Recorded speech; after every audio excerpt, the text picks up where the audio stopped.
Hello there, dear friends, and welcome once again to the Relaxed Fantasy Review. On this channel, we spend our time looking at fantasy of all sorts, from books to movies to video games, and applying the characters within into the tabletop game Dungeons & Dragons 5th Edition. And today, we're going to be looking at one of my favorite games, Slay the Spire, a roguelike dungeon crawler that came out several years ago. It has 4 playable characters in it, and today we're going to be looking at the Defect. The Defect was an automaton that lived in the Spire and just gained sentience one day and decided to destroy the thing that had enslaved him. He is quite an interesting character to play as, manipulating the elements and using what can only be called magical powers. But what would he look like in D&D? I have an answer for that. The Defect's age is unfortunately unknown since he is an automaton, but he's about 6 foot tall and weighs a good 400 pounds since he's made of metal. He has white glowing eyes, bluish skin, well, a blue coating on his body, and no hair.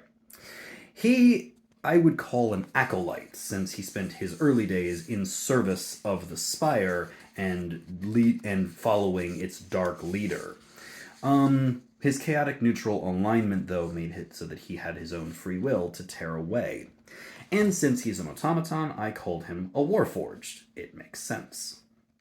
And then there's his class. His magical abilities and his inherent robotic and order nature, I say, make him a clockwork soul sorcerer.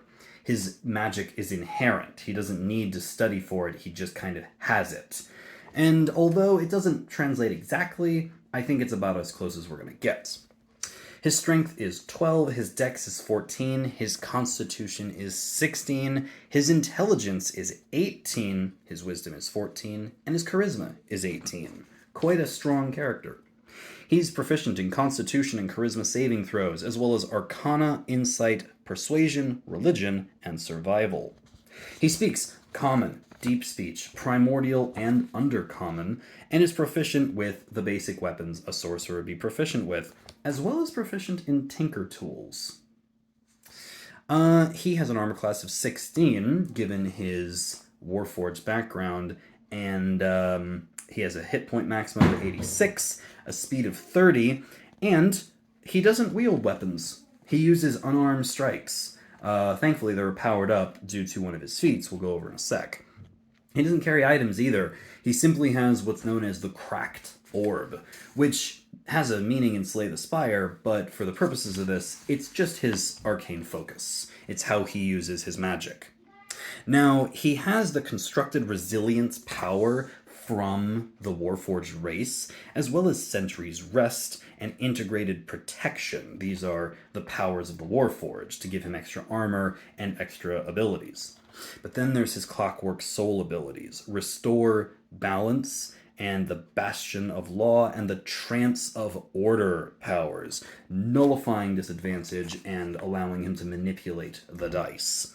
And he has the standard Sorcerer, Font of Magic, and his meta magics, Transmuted Spell, Twin Spell, and Quickened Spell. And he has a couple feats, the Shadow Touched feat, the Keen Mind feat, and Fighting Initiate, where he learned the unarmed fighting style.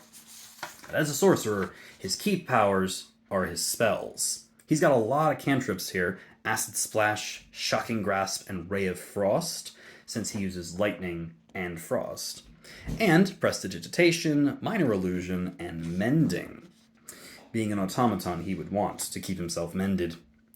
As far as first level spells go, he knows Alarm, Protection from Evil and Good, Disguise Self, Mage Armor, Shield, and Chromatic Orb.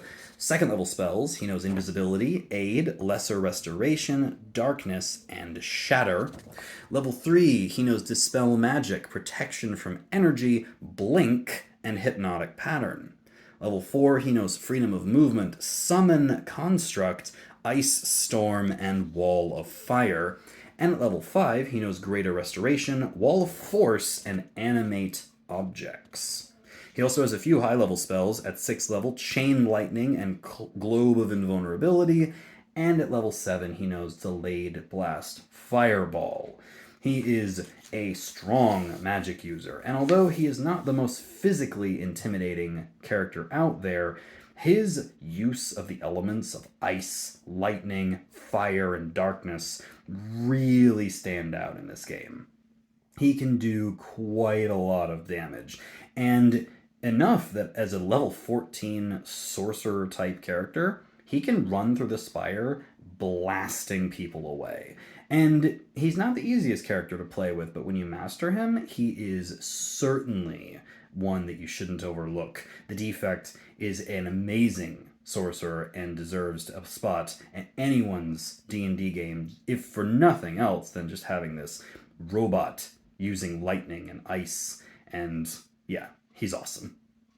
This has been the Relaxed Fantasy Review. If you enjoyed the video, please like and subscribe down below, and keep your eyes peeled for more character creation coming down the line soon.